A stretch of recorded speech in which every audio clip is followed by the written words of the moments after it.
Hi friends, அனைவருக்கும் வணக்கம். நாம் இன்னைக்கு கொஞ்சம் கூட வரன்னு இல்லாம ராகி இனிப்பு கொலக்கட்டை மற்றும் கார கொலக்கட்டை தாங்க பார்க்க போறோம். வாயில வச்ச நிமிஷம் கரைஞ்சிருங்க, அந்த அளவுக்கு பஞ்சு போல சாப்பிட்டா மெத்து மெத்துன்னு இருக்குங்க. கண்டிப்பா இந்த டிஷ் ட்ரை பண்ணி பாருங்க.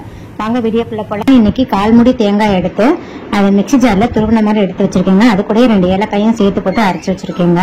நெக்ஸ்ட் மிக்ஸி ஜார் எடுத்துக்கோங்க. அதுல 3 இருந்து 4 டேபிள் ஸ்பூன் நாட்டு சக்கரை சேர்க்கிறீங்க. இப்ப மிக்ஸியில 2 பல்ஸ் விட்டுக்கோங்க. அதாவது மிக்ஸில லெஃப்ட் சைடு திருப்பிக்கோங்க.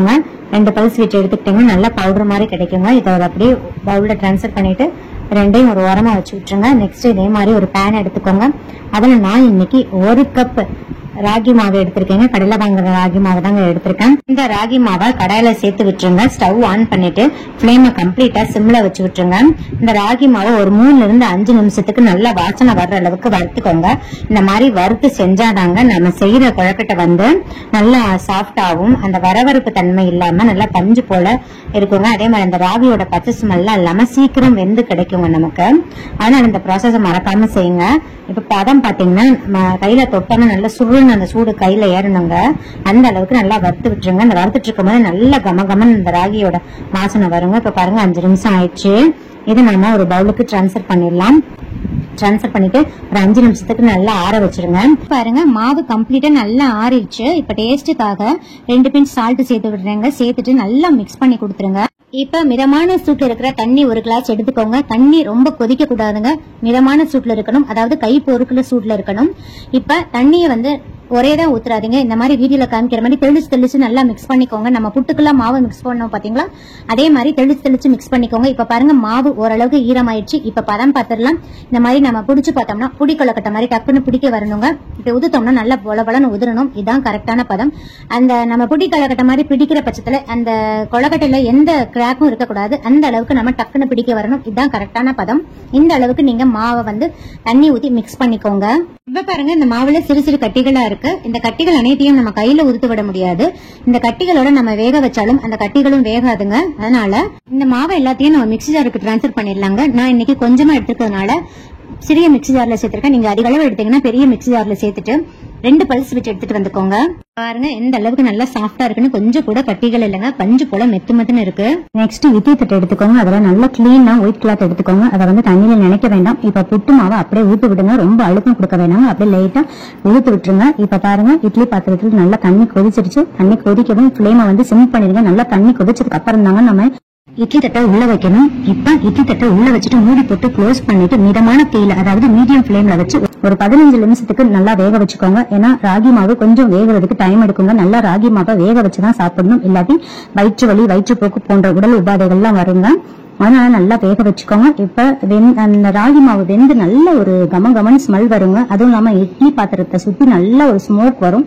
சோ அந்த கமகமன் வாசனை வரவும் நம்ம ஆஃப் பண்ணிடலாங்க. இப்ப பாருங்க 15 நிமிஷம் ஆயிடுச்சு. நல்லா கமகமன் வாசனை வந்துருச்சுங்க. நான் ஓபன் பண்ணிட்டேன். இப்ப பாருங்க ராகி மாவு வெந்துருச்சான்னு நம்ம பாத்துக்கலாங்க. இந்த மாதிரி கொஞ்சமா எடுத்து உருட்டி பாருங்க. இந்த மாதிரி திரி மாதிரி உருட்ட வரணுங்க. அப்ப நல்லா வெந்துருச்சுன்னு அர்த்தம். இப்ப நாம இதை அப்படியே எடுத்து ஒரு பிளேட்டுக்கு டிரான்ஸ்ஃபர் பண்ணிடலாங்க. பாத்தீங்கன்னா இந்த துணியில அதிக அளவு பிசின் மாதிரி ஒட்டிக்காதுங்க. லைட்டா அந்த மேலாப்ல தான் ஒட்டிருக்கும். லைட்டா அந்த மாதிரி கசக்குனாவே ஈஸியா கிளீன் பண்ணிடலாம். சோ இந்த டிப்ஸை ஃபாலோ பண்ணுங்க. தண்ணியில் நினைக்காம போட்டுக்கோங்க. இது ரொம்ப யூஸ்ஃபுல்லா இருக்கும் உங்களுக்கு. இப்ப நாம இந்த புட்டு மாவுல கை வைக்க முடியாது, ரொம்ப ஹார்ட்டா இருக்கும். அதனால இந்த மாதிரி கரண்டியை வச்சு லைட்டா இந்த மாதிரி பிரஸ் கொடுத்துருங்க. சூப்பரா உதிர்ந்து வந்துருங்க. ரொம்ப ரொம்ப சாஃப்டா பஞ்சு போல இருக்குங்க. நிஜமாவே சொல்றேன், நீங்க இந்த டிப்ஸை ஃபாலோ பண்ணி செஞ்சு பாருங்க. சூடா இருக்கும் போதே நாட்டு சக்கரை எல்லாம் சேர்த்துருங்க. அப்பதான் நல்லா மிக்ஸ் ஆகி நமக்கு டேஸ்டா கிடைக்கும். கூடயே 2 டீஸ்பூன் நெய் சேர்க்கிறேங்க. உருக்கி சேர்த்துக்கோங்க. இப்ப நெய்லாம் சேர்த்துட்டு நல்லா மிக்ஸ் பண்ணி கொடுத்துருங்க. பாருங்க எந்த அளவுக்கு நல்லா சாஃப்டா இருக்குன்னு பாருங்க. கையில தொடும் போதே அந்த அளவுக்கு பஞ்சு மாதிரி இருக்குங்க. இந்த மாதிரி மெத்துன்னு பஞ்சு மாதிரி நீங்க செஞ்சு கொடுத்தீங்கன்னா கண்டிப்பா குழந்தைங்க விரும்பி சாப்பிடுவாங்க. இந்த மாதிரி கொழுக்கட்டை அச்சு எடுத்துக்கோங்க. அதில் நெய்யை கிரீஸ் பண்ணிக்கோங்க. நெய் அல்லது ஆயில் கிரீஸ் பண்ணிக்கோங்க. இப்ப இந்த மாவை நல்லா ஃபில் பண்ணிட்டு நல்லா அழுத்தம் கொடுத்து விட்டுருங்க. பாருங்க சூப்பரா நமக்கு ரெடி ஆயிருங்க. இந்த மாதிரி செஞ்சு வச்சீங்கன்னா குழந்தைங்க விரும்பி எடுத்து சாப்பிடுவாங்க. இதே மாதிரி எல்லா மாவையும் ஃபில் பண்ணி எடுத்துக்கலாங்க. ஒரு டைம் நம்ம நெய் கிரீஸ் பண்ணா போதுங்க. ஒவ்வொரு டைமும் நம்ம கிரீஸ் பண்ண தேவையில்லை. நீங்க இப்படிதான் செய்யணும் இல்லைங்க, உருண்டைகளா பிடிச்சு கூட வைக்கலாம். இந்த மாதிரி கொஞ்சம் டிஃபரெண்ட் ஷேப்ல வச்சோம்னா குழந்தைங்க விரும்பி எடுத்து சாப்பிடுவாங்க. சில பேருக்கு வந்து ஸ்வீட் செட் சாப்பிட பிடிக்காது, அவங்களுக்கு இந்த மாதிரி கார கொழுக்கட்டை செஞ்சு கொடுங்க.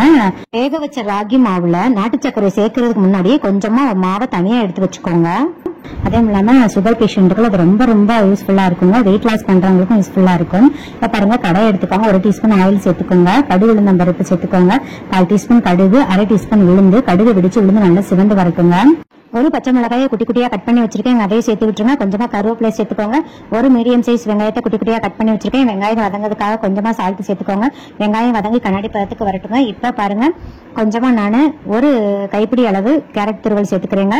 நெக்ஸ்ட் கேரட் துருவல் சேர்த்துட்டு நல்லா வதக்கி கொடுத்துருங்க. கொஞ்சமா கொத்தமல்லி தழை சேர்க்கிறேங்க, சேர்த்துட்டு நல்லா வதக்கிடுங்க. நம்ம வேக வச்சிருக்க ராகி மாவு சேர்த்துடலாங்க. சேர்த்துட்டு நல்லா 2 நிமிஷத்துக்கு வதக்கி கொடுத்துருங்க. அவ்வளவுதாங்க. இப்ப ஸ்டவ் ஆஃப் பண்ணிடலாங்க. இப்ப பாருங்க, இது 10 நிமிஷத்துக்கு அப்படியே விட்டுருங்க. இது நல்லா ஆறட்டும். இந்த மாதிரி பிடி கொழுக்கட்டை மாதிரி பிடிச்சு தனித்தனியா வச்சு விட்டுருங்க. ரொம்ப ரொம்ப டேஸ்டா இருக்குங்க. கண்டிப்பா ட்ரை பண்ணி பாருங்க. பாருங்க எந்த அளவுக்கு நல்லா சாஃப்டா இருக்குன்னு. வாயில வச்ச உடனே கரையுங்க. இந்த மாதிரி நீங்க ஒரு டைம் செஞ்சு பார்த்துட்டீங்கன்னா நீங்க இப்படிதாங்க செய்வீங்க. அந்த அளவுக்கு ரொம்ப டேஸ்டா இருக்குங்க. ராகி மாவு கொஞ்சம் வரன்னு இருக்குன்றதுக்காக நிறைய பேர் அவாய்ட் பண்ணுவாங்க. சோ இந்த மாதிரி செஞ்சு பாருங்க. கண்டிப்பா ரொம்ப ரொம்ப சாஃப்டா இருக்குங்க. இதெல்லாம் நம்மளோட பாரம்பரிய ஃபுட்டுங்க. இதுல அதிக அளவு கல்சியம் இருக்குங்க. சோ இந்த ஃபுட்லாம் நம்ம ரெகுலரா எடுத்துக்கிற பட்சத்துல நம்மளோட எலும்புகள் நிறைய பலம் பெறுங்க, ரொம்ப ஸ்ட்ராங் ஆகும். இப்ப இருக்கிற ஜெனரேஷன்ல இருக்கிற குழந்தைங்களுக்கு இந்த மாதிரி ஹெல்தி ஃபுட்லாம் கண்டிப்பா செஞ்சு கொடுங்க. சுகர் பேஷண்ட்லாம் இந்த மாதிரி கார கொழுக்கட்டை எடுத்துக்கலாங்க. ரொம்ப ரொம்ப சாஃப்டா இருக்கும். அதே மாதிரி வெயிட் லாஸ் பண்ணணும்னு நினைக்கிறவங்க இந்த மாதிரி ஆவில வேக வச்சு ஃபுட்டு சாப்பிட்ற பட்சத்துல சீக்கிரம் கடகடன்னு வெயிட் லாஸ் ஆகுங்க. நல்ல ஃபில்லிங்கா இருக்கும், சீக்கிரம் பசிக்காது.